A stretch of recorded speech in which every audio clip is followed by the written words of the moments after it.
de Apocalipsis. Y hoy vamos a continuar. Le invito a que si algo ha perdido alguna parte, vaya a los videos para poder continuar. Así que, aunque los que veo aquí casi todos han estado bastante seguiditos por aquí, que uno los puede ver. Vamos rapidito a la última parte de Apocalipsis 13, que sería lo que es el versículo 16, refiriéndose a la función de el falso profeta, que fue el último que estuvimos discutiendo, la bestia que sale de la tierra.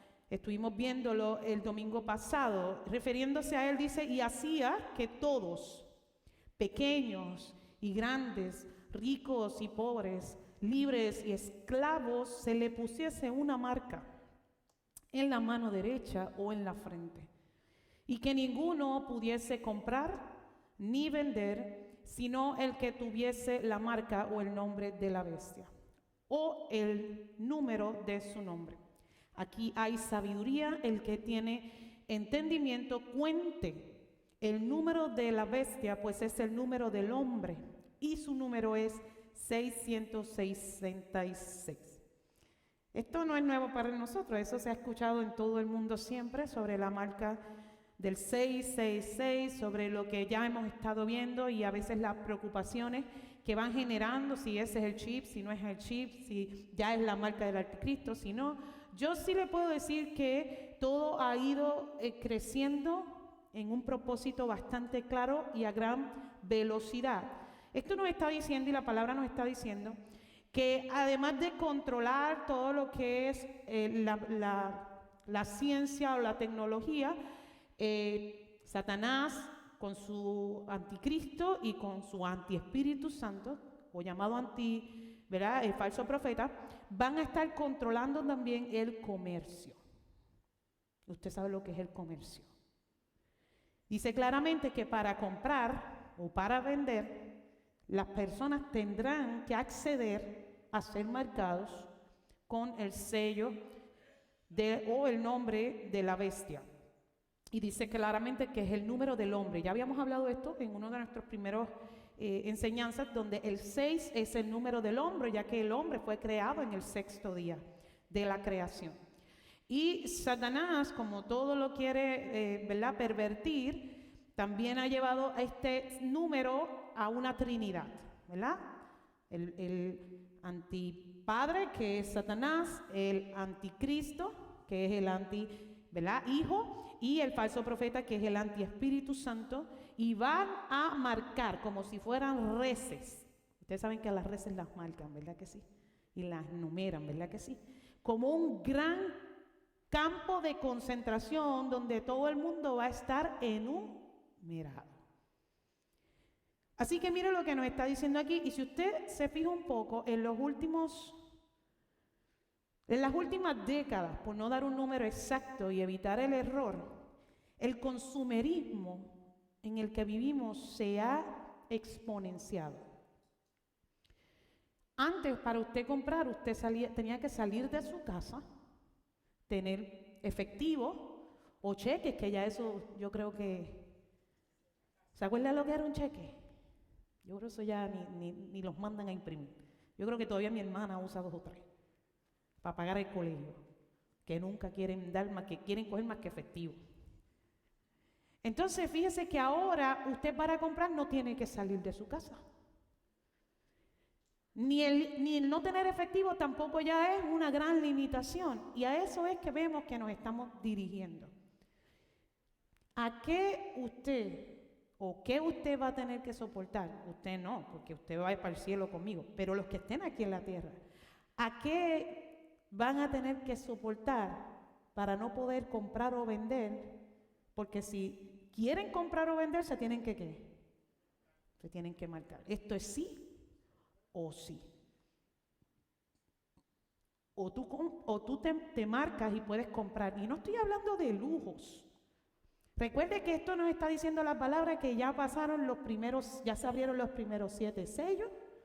Ya escuchamos y vimos las primeras 7 ¿qué? Trompetas, y ya vemos que la tierra está lastimada con los primeros juicios. Estamos hablando de que va a haber gente con enfermedades, agua contaminada, Va a haber gente que va a estar enferma, van a haber plagas, así que la gente va a necesitar comprar ¿qué? Medicina, comida, gasolina, porque usted sabe que son las cosas que tan pronto viene María, usted se acuerda de María, ¿verdad? Que no es para nada lo que va a ser ese evento, y las filas eran una cosa extraordinaria. Y ni decirle cuando abrieron Walmart por fin otra vez. Parecía que habían traído a Disneylandia otra vez aquí a Puerto Rico, porque el nivel de consumerismo que se ha estado generando en estas últimas décadas, y me incluyo, tenemos que estar resistiéndonos constantemente, es una lucha, el de no estar comprando. Yo sé que es más para las mujeres el asunto, ¿no? Aunque no crea, hay hombres que también les gusta, pero nos está diciendo claramente, y nos vamos viendo que el mundo se va dirigiendo, todo va a ser digital, no va a haber efectivo, no va a haber uso de tarjeta, no va a haber cheque, no va a haber nada de eso, todo va a ser por la marca del 666. O te marcas y compras, o no te marcas, y hay que ver cómo vamos a manejar esto para que podamos resistir esa tentación tan fuerte. Pero nosotros, ¿dónde vamos a estar? ¿Dónde es que vamos a estar? Allá vamos a estar gozándonos de lo lindo. Vamos entonces a lo que ya sería Apocalipsis capítulo 14. En Apocalipsis 14 vamos a estar viendo un contraste entre lo que sería el Cordero realmente y la bestia, entre el cielo y la tierra, entre las cosechas de los salvos y las cosechas de los condenados. Y cómo las decisiones de los vivos sella su destino respecto a la muerte. Escuchen lo que dije. Cómo las decisiones que tomamos vivos pueden sellar nuestro destino respecto a la muerte. Nadie debe errar en pensar que simplemente estamos en esta vida y se acaba. Nadie. Amén. Así que vean lo que nos dice aquí, dice Apocalipsis 14. Después miré, está hablando Juan, y he aquí, él nos está presentando ¿a quién? A Cristo en su función expiatoria. ¿Cómo qué? Como Cordero. Y estaba en pie sobre el monte de Sión. Ya nos dice el quién, ahora nos está diciendo dónde está. En el monte de Sión, que también fue donde fue crucificado y donde cuando Él venga por segunda vez va a poner sus pies. En el monte de Sión. Y con Él 144,000 que tenían el nombre de Él y el de su Padre escrito en la frente. Y oí una voz del cielo como estruendo de muchas aguas y como sonido de un gran trueno. Y la voz que oí era como de arpistas que tocaban sus arpas y cantaban un cántico nuevo delante del trono y delante de los 4 seres vivientes y de los ancianos, y nadie podía aprender el cántico sino aquellos 144,000 que fueron redimidos de entre los de la tierra. Estos son los que no se contaminaron con mujeres, pues son vírgenes. Gracias, Señor, por tu palabra. Vamos a ir poquito a poco desmenuzando esta porción de la palabra. Nos presenta al Cordero en su función expiatoria en el monte de Sión, y vamos a ver más adelante qué es lo que va a pasar cuando Jesús finalmente en su segunda venida. Recuerde que cuando Él venga para el rapto, todo el evento se va a dar en el aire. Jesús va a bajar por su iglesia, pero nunca va a tocar tierra, todo se va a dar en el aire.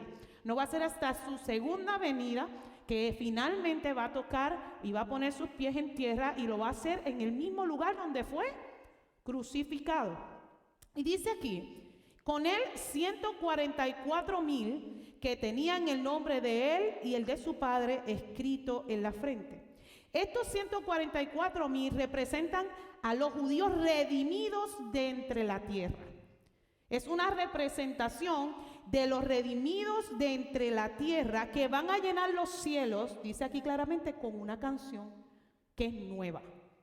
Con una canción que es ¿qué? Nueva. Y claramente nos deja saber que tienen los nombres escritos en la frente, así que le pertenecen ¿a quién? Ya Satanás marcó lo suyo, ahora vemos que también Dios va a marcar lo suyo, como ahora mismo nosotros estamos marcados, y ya lo hemos hablado, nuestro sello nos los da ¿quién? El Espíritu Santo, amén. Y dice claramente, y mire qué bonito, se oyó una voz como estruendo de muchas aguas y como un sonido de un gran trueno. Y la voz que oí era como de arpistas. ¿Y quiénes son los arpistas? Los que tocan ¿qué? El arpa. Así que nos está diciendo que para esta canción había música, porque Dios es el Dios de la ¿qué? De la música, y ellos tocaban su arpa y cantaban.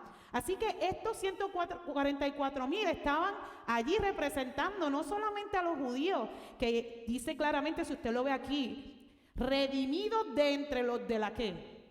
Esos son ellos. Una muestra de los redimidos de entre ¿qué? De entre la tierra, que quedaron después de que ya Cristo vino ¿por quién? Por la iglesia. Y dice claramente que cantaban un cántico nuevo. ¿Delante de quién? Del trono. ¿Quién está en el trono? Dios. Y delante de los 4 seres vivientes, ya hemos hablado de esto al principio del Apocalipsis, de estos querubines y de los ancianos, y nadie podía aprender el cántico, dice claramente, sino aquellos 144,000, que nos dice que son redimidos. Diga conmigo, redimidos. Redimidos. Nosotros también hemos sido ¿qué? Redimidos, amén, delante de Dios. Y dice, estos son los que no se contaminaron con mujeres. Y usted dirá, ¿qué? ¿No se casaron? No. Vamos a profundizar en esto. Cuando la palabra se refiere a lo que es no contaminado o incluso a la palabra virgen, constantemente nos está refiriendo al estado espiritual. Se está enfocando en el estado ¿qué? Espiritual. Cuando la Biblia nos presenta los estados almáticos y espirituales, usa términos relacionados a la sexualidad. Y lo vamos a ver. ¿Por qué? Porque la sexualidad es el aspecto en el hombre o en la mujer que representa el primer reto de inmoralidad y degradación. El primer reto que nos presenta este cuerpo que Dios nos dio es la sexualidad.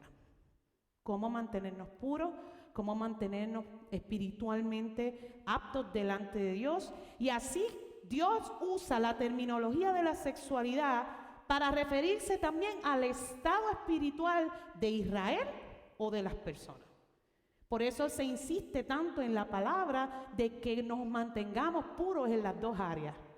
Puros en nuestra sexualidad y puros espiritualmente. Entonces, para que vayamos conociendo esos términos, la palabra se refiere a fornicación como idolatría.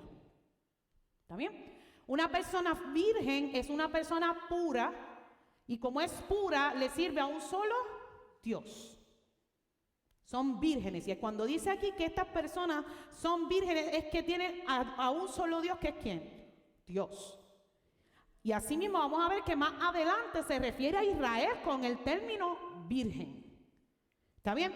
Cuando hablamos de fornicación, hablamos de idolatría. Cuando hablamos de prostitución o ramera en la palabra, se refiere a que tienen muchos dioses. ¿Muchos qué? Muchos dioses. Cuando hablamos de adúltera o adulterio, se refiere a la corrupción espiritual o a la amistad con el mundo. O almas adúlteras, dice la palabra. ¿Qué nos dice? Que el estado natural de las almas tenemos que cuidarlo, porque la tendencia es ¿a qué? A adulterarse, a corromperse, a perder ese propósito original con el que fuimos ¿qué? Creados. Y cuando nosotros estuvimos haciendo el estudio de los 10 mandamientos y tocamos el mandamiento de no adulterarás, habíamos establecido que no se limitaba simplemente a que el hombre o a la mujer permaneciera fiel en el matrimonio, sino a esa misión que tenemos como cristianos de mantener nuestra pureza espiritual, sin caer en fornicación espiritual, sin caer en adulterio espiritual, sin caer en la prostitución espiritualmente hablando. Y esto es lo que nos está presentando la palabra. Quiero que vean un poco de esto en la Biblia. En Oseas capítulo 9, versículo 1 dice, no te alegres, oh Israel. ¿A quién le está hablando? A Israel. Hasta saltar de gozo como los pueblos. Pues ¿haz qué? No le está hablando a una persona, le está hablando ¿a quién? Al estado de Israel. Has fornicado, quiere decir, has caído en idolatría. Apartándote de tu Dios, amaste salario de ramera. ¿Por qué? Porque Israel recibió una instrucción clara. No tendrás otros dioses. ¿Y qué hizo Israel? Todo lo contrario. Cayó en fornicación primero y luego en prostitución de dioses. No era solo uno, ya eran ¿qué? Muchos dioses. Mire, la palabra nos dice en Jeremías 13:27, tus adulterios, refiriéndose nuevamente a Israel, tus adulterios, tus relinchos, la maldad de nuevamente usa el tema, sobre los collados, en el campo vi tus abominaciones. Ay de ti, Jerusalén, no serás al fin limpia. ¿Qué espera de Dios de nosotros? Que nos mantengamos limpios, que nos mantengamos vírgenes, que nos mantengamos puros, espiritualmente hablando. Amén. Dice claramente, ¿cuánto tardarás tú en purificarte? ¿Cuántos estamos siendo atravesando ese proceso de purificación, buscando siempre mantenernos en santidad? Y dijimos que santidad es que estamos separados para Dios. Vivimos en el mundo, y ese es el reto, vivir en el mundo, pero dentro del mundo vivir separado ¿para quién? Para Dios. No es que te vayas a un monasterio y te escondas allá donde hay menos tentación, que te aísle, no. Dios lo que dice es, tienes que aprender a mantenerte puro espiritualmente, aún en un mundo que practica la fornicación espiritual, el adulterio espiritual, la prostitución espiritual. Todo aquí, todo en el mundo que ocupe el lugar de Dios es un Dios para la gente. El mundo vive no solo en fornicación porque ya se alejaron de Dios el primero, pero también en prostitución espiritual porque tienen demasiadas cosas en el lugar que le pertenecería ¿a quién? A Dios. Y nosotros tenemos que cuidarlos. Por eso la Biblia dice, el que piense estar firme, mire.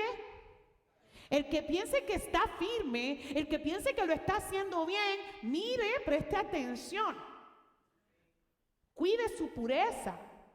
Cuide su limpieza espiritual. ¿Y cómo nos limpiamos espiritualmente? A través de la sangre de Cristo. ¿Cómo nos limpiamos espiritualmente? A través de acercarnos a su presencia y que su Espíritu Santo nos contriste, nos quebrante y nos diga que hay que renovar, que hay que trabajar. Y nosotros entremos en un proceso firme, de trabajarlo, de limpiarnos, de purificarnos. Y para eso necesitamos una nueva naturaleza. La Biblia dice claramente, y mira lo que dice, que el puerco siempre regresa ¿a qué? ¿Por qué? Porque esa es su naturaleza. Que el perro siempre regresa ¿a qué? El perro al vómito, el cerdo ¿a qué? Al fango. No importa que la limpies, que lo bañes, van a volver a hacer lo mismo porque esa es su ¿qué? Su naturaleza. Para que hagan algo diferente habría que cambiar su naturaleza. Pero nuestra naturaleza no es la misma naturaleza que la del mundo. Nosotros no estamos hechos para volver a Dios, volvernos al mundo, volver a Dios, volvernos al mundo, volver a Dios, porque sería la misma naturaleza del perro que va al vómito nuevamente, o la misma naturaleza del cerdo que tú lo bañas, lo limpias y va a volver ¿a qué? Y si un cristiano está en ese estado, quiere decir que aún su naturaleza no es la de Dios, aun cuando se pueda llamar a sí mismo cristiano. ¿Nos estamos entendiendo? Es bien importante que nos cuidemos espiritualmente. La palabra está diciendo que estas personas resaltan entre todos los que son redimidos de la tierra, porque a diferencia de todos, ellos mantuvieron su corazón siempre ¿qué? Puros, siempre limpios, en una pureza espiritual, no se contaminaron. Amén. Así que preséntese siempre delante de Dios a través de la sangre de Cristo, siempre limpio, siempre puro, siempre acepto delante de Dios. Amén. Si fallamos, límpiese a través de la sangre, pero haga un compromiso firme de no volver a lo mismo, porque Cristo sigue amándote, perfeccionándote, limpiándote, pero hay que ser firmes realmente en nuestras decisiones. Como cuando te casaste y dijiste, no va a existir más hombres en el mundo que mi esposo. Aunque haya millones, yo no puedo pensar, para mí no existe ningún otro que no sea Natanael. Y Natanael, aunque hayan billones de mujeres, porque por cada hombre dicen que hay como 7 mujeres, así es la cosa. Aunque hayan billones, él tiene que decir, yo me casé con Miriam Jelly y no existe más mujer en el mundo que Miriam Jelly. Así es que Dios nos llama a ser de firmes. Yo me casé con Dios y no hay otro Dios en el mundo que no sea mi Dios. ¿Usted se casó con Dios? Cuide su pureza. No vuelva al vómito, no vuelva al fango. Y si cae sin querer, no que se tiró así como ¡guau!, sino que dice me caí, límpiese, purifíquese. Mire cómo le dice aquí, ¿hasta cuándo tardarás en purificarte? Pero la expectativa es que te purifique. ¿Cuál es la expectativa de Dios siempre? Que todo el mundo proceda a la ¿qué? Al arrepentimiento, que todo el mundo se vuelva a Él. Amén. Mire lo que nos está diciendo, qué poderosa la palabra. Es bien importante que nos mantengamos puros. ¿Cuán puro estás espiritualmente? ¿Cuán puros estamos espiritualmente? Amén. Dice, y continuamos aquí en Apocalipsis 14, estos son los que siguen, ¿los que qué? Los que siguen al Cordero. ¿Y qué dice? ¿Por dónde? Cuando sea fácil, por el camino fácil, por el camino soleado, por el camino bonito. Dice, no, ¿por dónde? Entonces nos está hablando de que estas personas que siguen al Cordero tienen una voluntad firme. ¿Tienen una voluntad cómo? Lo que acabamos, ¿verdad?, de mencionar, son leales. ¿Cuán valiosa es una persona leal? ¿Cuán valioso es en este mundo encontrar una persona leal? ¿Cuánto estimamos a una persona cuando vemos que dentro de esos rasgos de esa persona se encuentra la ¿qué? La lealtad. Y Dios es igual. Dios ama la ¿qué? La lealtad. Dios dice, si dijiste que vas a ser para mí, te quiero únicamente para mí. Tu lealtad tiene que ser siempre conmigo. Tu propósito, tu voluntad siempre tiene que estar alineado conmigo. Tu camino, el que trazas, tiene que ser el que yo tracé. No hay restricciones, pero si le ponemos restricciones a Dios, tenemos un problema. Señor, yo te voy a ir donde tú digas, yo voy a ir. Pero no me mandes para aquí, prefiero que no sea allá, prefiero que no sea acá. Y yo digo, bueno, entonces decide tú. ¿Quién va a decidir? ¿Tú o Dios? ¿Estamos dispuestos realmente y tenemos una voluntad firme a decirle donde tú vayas? A mí siempre me pareció curioso este asunto de mi mamá haciendo pactos con Dios, porque Dios es un Dios ¿de qué? De pacto. Mi mamá siempre ha sido una persona que ama, que ama, punto. Y mi tío, hermano de ella, que en paz descansa, era tremendo, se lo digo. En muchas de esas ocasiones, ella se iba detrás de él cuando se escapaba para arriba, para aquí, para allá. En esas andanzas de los jóvenes que no tienen juicio.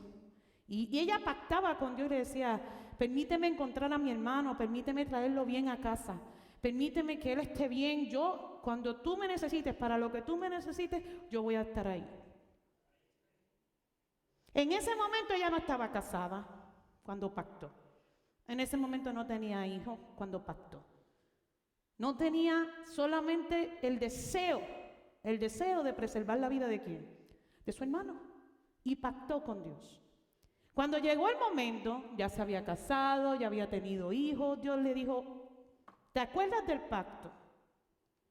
Yo me imagino, ella ya trabajando en la boutique, bien fashion, toda la cosa, yéndose de viaje a Estados Unidos para los shows de ropa por allá y todo eso, ¿verdad?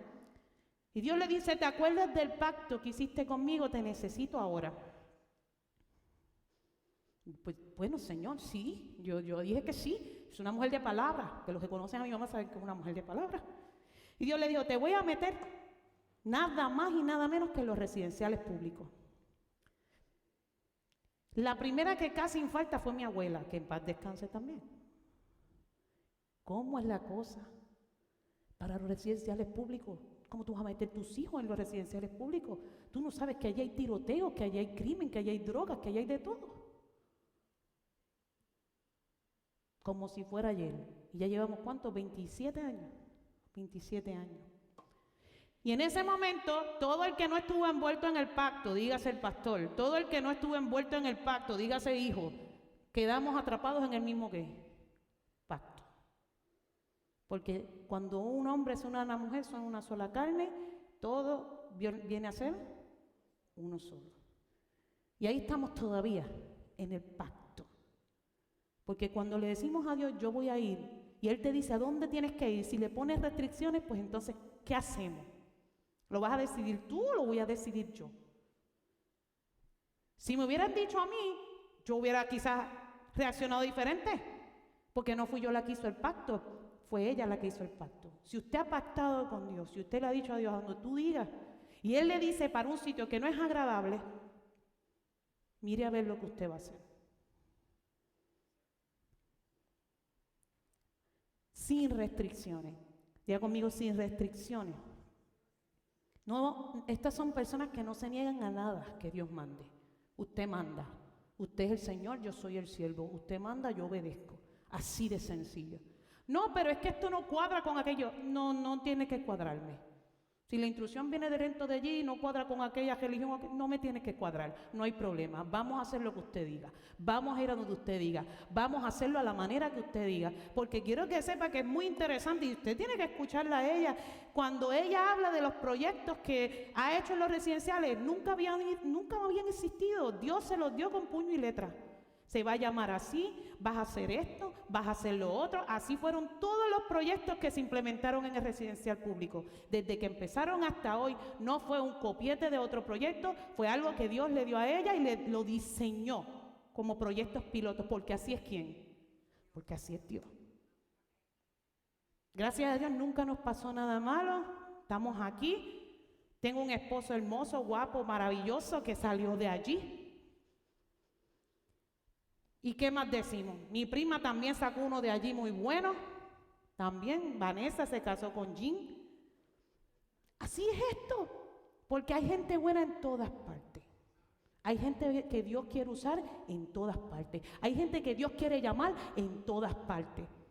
Y mi familia es la familia de Natanael, Abigail es mi hermana. Todos son mi familia. Ustedes son mi familia. Cuando Dios nos llama, nos va a bendecir. Usted no sabe cómo mi mamá ama ese yerno de ella. Lo besa, lo abraza. No lo quería tanto cuando le dije que estaba enamorada de él, pero dijo, espera que dé fruto.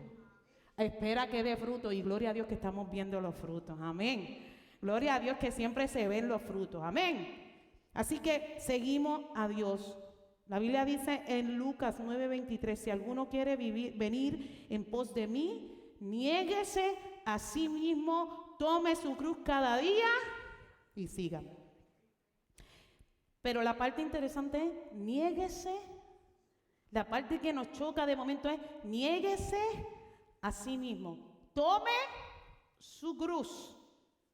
Tiene que haber cruz, tiene que haber sacrificio. Tiene que haber demostraciones de voluntad firme.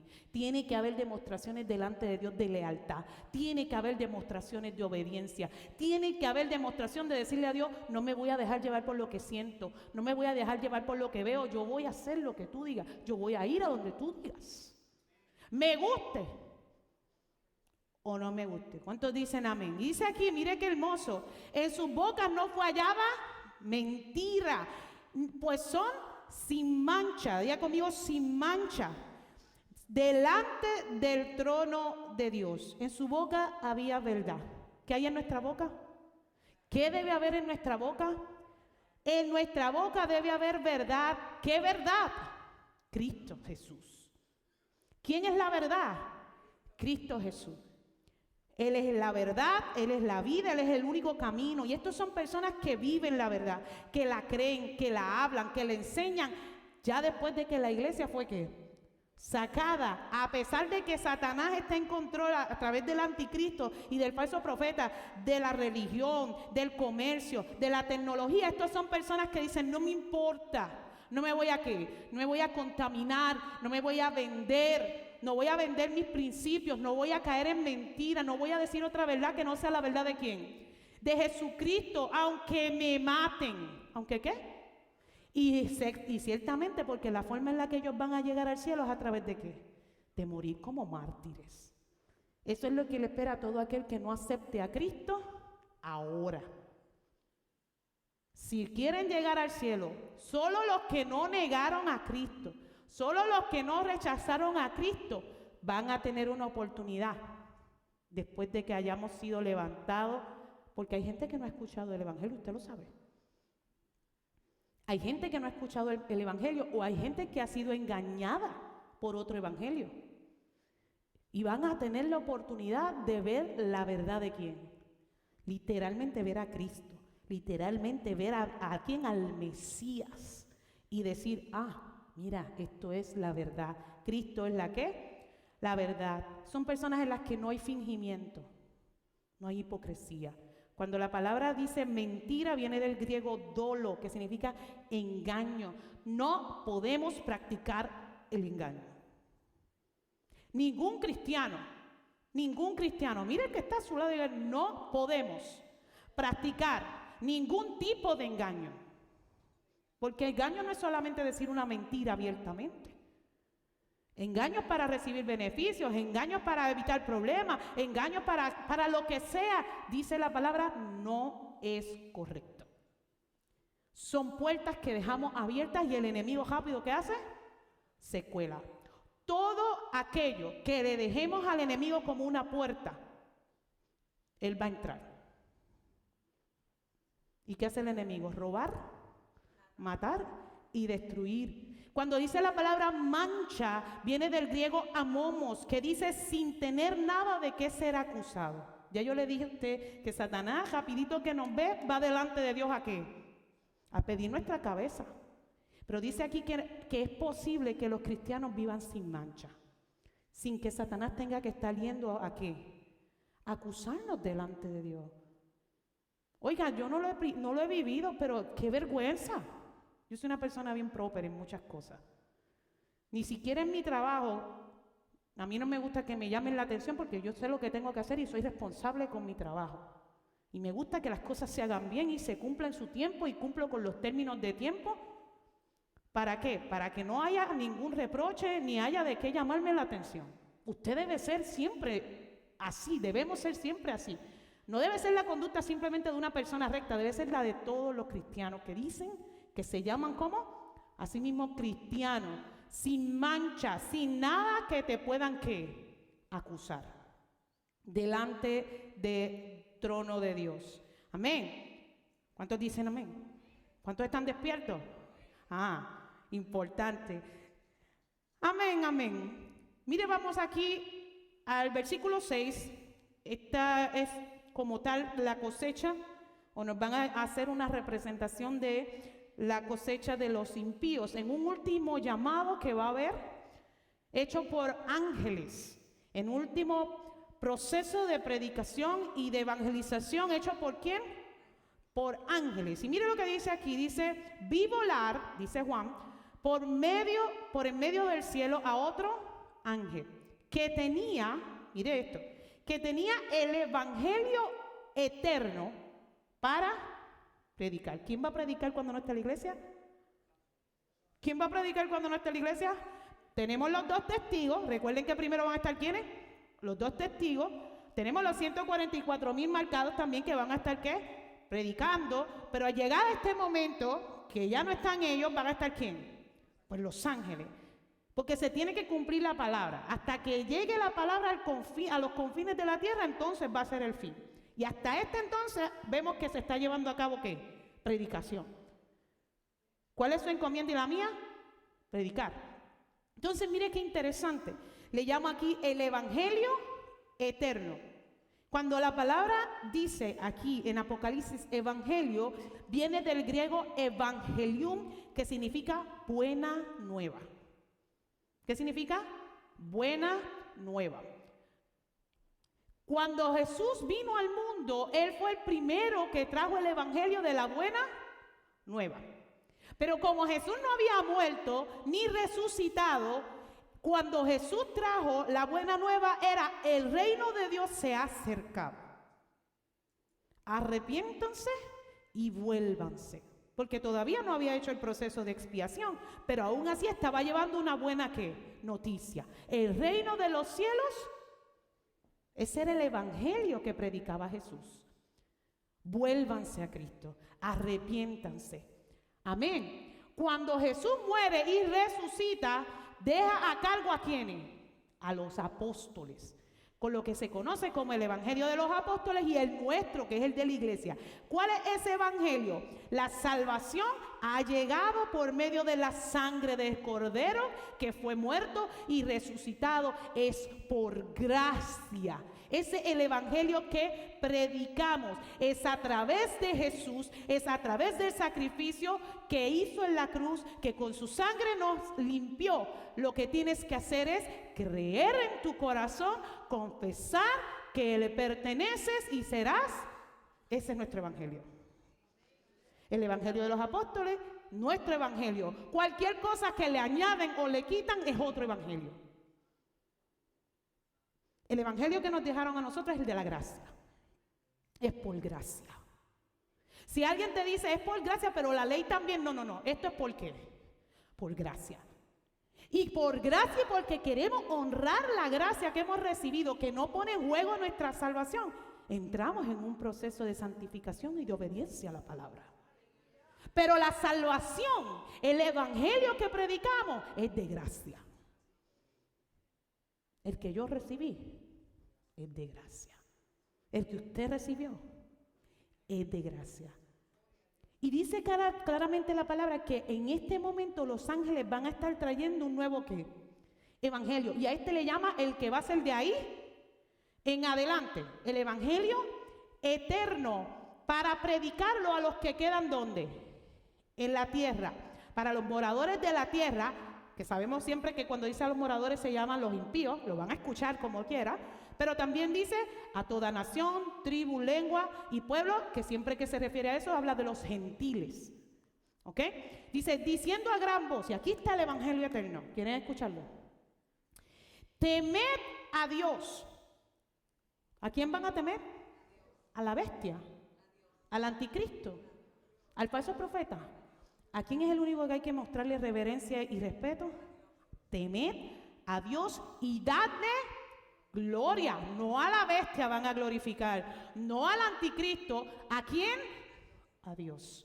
Dice, aquel que hizo la tierra, el mar y las fuentes y las aguas. Si el anticristo dice que él es el que hace las obras, se equivoca, miente. No lo adoren. Porque el verdadero creador es ¿quién? Vino un ángel, porque la iglesia no está, ya los apóstoles no están, tiene que venir alguien a decir claramente a los que queden todavía. Recuerden que todavía quedan 2/3 partes de lo que hemos hablado. Hay que seguir predicándolo y Dios es tan bueno que hasta el final está haciendo un último llamado, porque después de esto vienen las copas y ya con las copas no hay más break. Las vamos a ver, interesante también. Mire lo que está diciendo aquí claramente. La honra, la gloria, le pertenece solo a quién. Adoren al que realmente creó todo lo que existe en el mundo.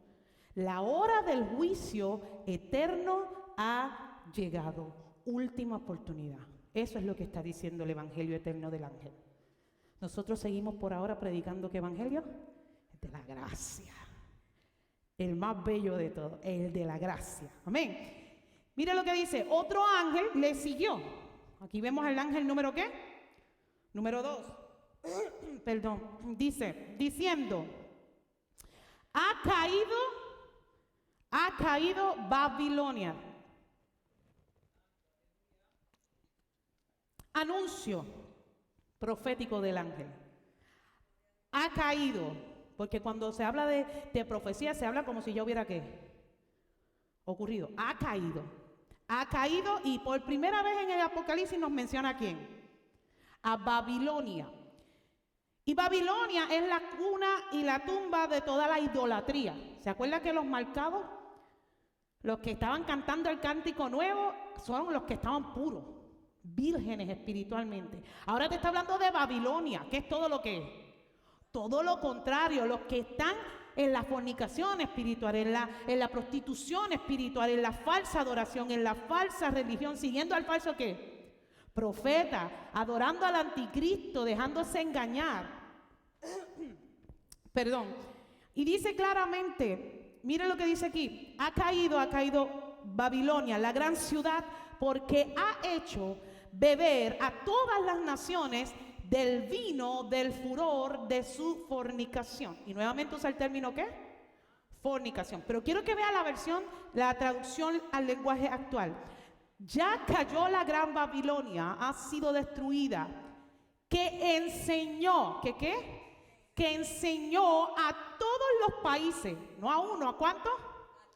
Recuerda que hablamos de lo que pasó en la Torre de Babel y cómo en ese momento fueron esparcidos por toda la tierra, porque fue la primera gran rebelión que se organizó en contra de ¿quién? En contra de Dios, para la autoexaltación. Porque el hombre tiene un nicho y es que se quiere hacer Dios todo el tiempo. Cuando tú le dices a Dios, yo no quiero vivir según tu regla, le estás diciendo, yo voy a ser mi propio Dios. Y el ser humano tiene un reto y es que cree que sabe lo que necesita, cree que sabe lo que tiene que hacer, cree que sabe, y lo que no sabe es que se está endiosando a sí mismo. Y ya eso es idolatría. Porque nosotros no fuimos creados para la democracia, fuimos creados ¿para qué? Para que lo que Dios diga sea lo que se haga. Para la teocracia. Gracias. Así que mire lo que dice aquí, que enseñó a todos los países ¿a qué? A pecar y obedecer a dioses. ¿Y dónde va a terminar Babilonia? Destruido. Lo vamos a ver más adelante. Amén. Así que aquí vemos al segundo ángel que introduce el lugar donde será la última gran rebelión, anunciando la caída y la derrota de Babilonia.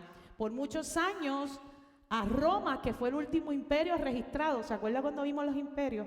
Que no ha acontecido ningún imperio después de Roma, que sabemos que cuando venga el anticristo, que son los últimos los 10 dedos del pie, va a ser Roma, mezclado con Europa y el Medio Oriente. Así que Roma sigue ¿qué? Sigue viva. Y a Roma se le conoce como, por muchos años se le decía la Babilonia. ¿Por qué? Porque Roma, de donde viene, y todo lo que genera Roma, que ya lo hemos hablado en algún momento cuando hablamos de las iglesias, todo representa idolatría. Todo Roma, todo lo que plantea Roma, todos sus estatutos representan la cuna ¿de qué? De la idolatría. Y va a ser abatida. Lo vamos a ver también en su momento cuando estemos más adelante del Apocalipsis. Amén. Así que mire qué interesante. El tercer ángel, ya vamos por el ángel número ¿qué? Lo siguió, diciendo a gran voz, si alguno adora a la bestia y a su imagen y recibe la marca en su frente o en su mano, él también beberá del vino de la ira de Dios, que ha sido vaciado puro, diga conmigo puro, sin diluir, en el cáliz de su ira, en la copa de su ira. Todos los actos se están registrando como si fuera una gota que cae en la copa ¿de quién? De Dios, en el cáliz. Cuando esa copa llegue a su máximo, ya no habrá cómo evitar lo que va a caer. Ya lo hemos hablado, cuando lleguemos al colmo del pecado, se desata todo. Mire lo que dice aquí, beberá del vaciado puro en el cáliz de su ira y será atormentado. Este es la cosecha de los impíos. Serán atormentados. ¿Con fuego? ¿Con qué? No es con el Seol. El Seol no tiene fuego y azufre. En el Seol hay tormento, es donde están esperando las almas solo de los humanos que han muerto sin Cristo. Están esperando para el juicio. Después del juicio van ¿a dónde? A al lago de azufre y de fuego, que en primera instancia dice la Biblia que fue preparado únicamente para Satanás y sus ángeles rebeldes. Pero se ha tenido que extender a todos los que han decidido seguir ¿a quién? A Satanás. La soberbia, la rebelión del ser humano. Mira lo que dice, interesantísimo. Delante de los santos ángeles y del Cordero, y el humo de su tormento sube, ¿por cuánto tiempo? ¿Cuál va a ser la cosecha de los impíos? Tormento en el lago de azufre y fuego por un ratito. No, mira lo que está diciendo, por los siglos de los siglos. Dice, y no tienen, allí no va a haber un momento, dame un momentito en lo que respiro, dame un momentito en lo que recupero fuerza, dame un momentito, allí no va a haber ¿qué? Reposo, allí no va a haber, eso va a ser sin parar, sin posibilidad de cambio, por la eternidad. Dice, de día ni de noche los que adoran a la bestia y a su imagen, ni nadie que reciba la marca de su nombre. Aquí está la paciencia de los santos, los que guardan los mandamientos de Dios y la fe de Jesús. ¿Qué nos está diciendo? Hasta aquí han tenido que ser pacientes los santos. Hasta ese momento, todo aquel que se llame a sí mismo cristiano tiene que vivir paciente, hasta que lleguen los tiempos establecidos por Dios. Hasta aquí ha tenido que ser paciente los santos. La palabra en el original griego es aguante, hipomoní, perseverancia en calma. Perseverancia, ¿qué nos pide Dios a nosotros en este tiempo? Que tengamos perseverancia en calma, no en crisis. No es que esperes en crisis, es que esperes ¿cómo? En calma, confiado de que Dios está aquí, en control. Aquí está la paciencia de los santos, los que guardan los mandamientos de Dios y la fe de Jesús. Así que solo van a haber dos opciones. Te marcas, tienes medicina, tienes alimentos, tienes recursos, puedes comprar, puedes vender. Pero sabes que al final va a haber maldición y tormento eterno. No te marca, vas a ser perseguido, vas a ser torturado, vas a morir probablemente en una guillotina, que vemos que vamos a ver y entender que va a ser la muerte de los mártires. Pero el resultado, lo vamos a ver más adelante, es la cosecha de vida eterna. Y la Biblia nos dice en Juan capítulo 12, versículo 25, el que ama su vida, la perderá. El que ama su vida aquí en la tierra, el que ama y pone sus comodidades, sus planes, sus sueños por encima de los de Dios, ¿sabe lo que va a pasar al final con su vida? La va a perder. El que aborrece su vida en este mundo, que no pone su vida primero que a quién, que a Dios, dice, para vida eterna la guardará. Lo dice la palabra, lo hemos visto, lo hemos leído, pero entendemos de lo que nos está hablando. Entendemos lo que nos está diciendo la palabra.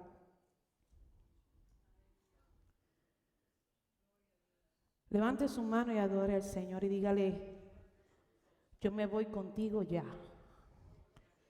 Estamos listos. No me quedo aquí ni de chiste. Leonor, ¿verdad? No me quedo aquí ni de chiste. ¿Qué tenemos que hacer? Oiga, mantenga su pureza espiritual. No fornique con otros dioses. No nos prostituyamos con otros dioses. No pongamos nada por encima de Dios. Solo hay un Dios. Pero cualquier cosa que pongamos delante de Dios como centro en nuestra vida, primero que a Dios, es tu Dios. Todo plan que tú hagas antes que llegar a la iglesia, ahí está tu Dios. No estoy hablando de que si tienes una situación particular, te enfermaste, Pues, hay cosas que suceden, pero que tú hagas un plan por encima de llegar a la iglesia es poner otra cosa encima de ¿quién? De Dios. A veces nosotros nos ponemos muy espirituales en el análisis de las cosas cuando hay cosas bien básicas en las que estamos ¿qué? Resbalando. No, bien, no. Cuando dice no tengas otros dioses, es que no te puedes quedar viendo televisor, porque entonces tu Dios fue ¿quién? El televisor. No es que tú adores a Baal, tú no sabes a lo mejor ni quién es Baal. Bueno, yo le expliqué. Todo lo que tú pongas por encima de Dios, antes que a Dios, como centro de tu vida, y le prestes más atención que a Dios, en el momento en que Dios dice, ve y reúnete con los míos, o dame tiempo, ese es tu ¿qué? Tu Dios. Cuidado. Cuidado. Amén. Así que es bien importante que nosotros estemos claros de lo que estamos haciendo aquí. Aquí. Ahora vamos a ver la cosecha de los santos. ¿Dónde está la cosecha? Dice, oí una voz que desde el cielo me decía, escribe, bienaventurados. ¿Cómo les dice? En el griego, makarioi, benditos, favorecidos, dichosos, felices, de aquí en adelante. O sea, de los que mueran de ese momento, en adelante, que mueren en él. Señor, ¿cómo van a morir? Como mártires, pero mueren ¿en quién? En el Señor. No van a perder su vida, la van a ¿qué? A ganar. Dice claramente, sí, dice el Espíritu. ¿Quién es esa voz que habló en ese momento? ¿Quién fue esa voz que le habló en ese momento a Juan? Te lo está diciendo aquí, el Espíritu con E mayúscula. El Espíritu Santo le dice, descansarán de sus trabajos, porque sus obras con ellos siguen. Y no significa que ya no voy a tener que ir a la Carlos Rivera Ufred todos los días. No significa que usted no va a tener que ir a trabajar. No. Lo que nos está diciendo claramente aquí, ¿verdad? Es que vamos a descansar de la tarea primordial de mantenernos puros. De la tarea primordial de luchar contra la maldición del pecado del mundo, de luchar contra el mundo, de luchar con nuestra humanidad. En ese momento se va a ¿qué? Como nos va a tocar a nosotros en el momento en que Cristo venga y nos lleve, ya no vamos a luchar más con nada de esto, ¿qué? Gloria a Dios. Con nada de esta humanidad. Así que dice claramente, descansarán, que en el griego es anapestonai. Quedará en el pasado, quedará en el pasado su lucha contra la carne, su lucha contra el enemigo, su lucha contra el mundo. Dice, van a descansar de eso. Y dice, porque sus obras ya están registradas. Seguirán, ¿verdad? Dice aquí, sus obras con ellos siguen. En el original griego dice, sus obras les siguen. Así que, ¿qué nos está diciendo esto? Sea aquí en esta vida, o sea en la otra vida. Seamos los de la iglesia que nos vamos con Cristo, o sean los que se van a quedar y luego tienen que morir como mártires. Al final, la ganancia será eterna. Los premios se darán sí o sí. Todos y cada uno tendrán lo que han trabajado aquí en la tierra. El pastor decía ahorita que íbamos a estar adorando al Señor. Sí, muchos estaremos adorando al Señor, pero también va a haber quien tenga que gobernar y hacerse cargo de las naciones. Usted trabaje para eso. Natanael me decía el otro día, yo quiero gobernar. Hay que trabajar para eso. Y no podemos ser pasivos aquí y esperar que allá Dios nos ponga a gobernar. No, nosotros tenemos que demostrarle a Dios que estamos capacitados. Si cualquier cosita aquí nos pone a llorar, ¿qué le estamos diciendo a Dios? ¿Qué va a pasar allá? No, por eso la Biblia dice, el que es fiel en lo poco, yo lo voy a poner en lo mucho. Pero tenemos que demostrarle a Dios que lo vamos a seguir a donde sea, que nos vamos a mantener puros y vírgenes espiritualmente. Tenemos que probarle a Dios que en nuestra boca no va a haber engaño, que solo va a haber su verdad, que solo vamos a predicar el fundamento de la verdad, vamos a vivir en la verdad, la vamos a creer, la vamos a compartir, la vamos a enseñar, para que cuando llegue el momento seamos premiados, para que cuando llegue el momento Dios diga, en lo poco fuiste fiel, en lo mucho te voy a poner. Amén, amén, amén.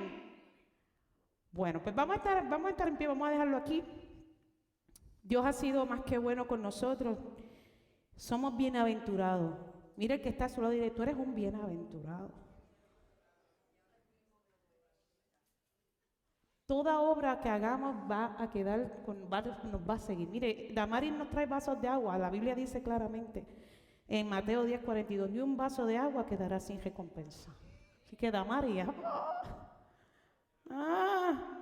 ni un vaso de agua quedará sin recompensa.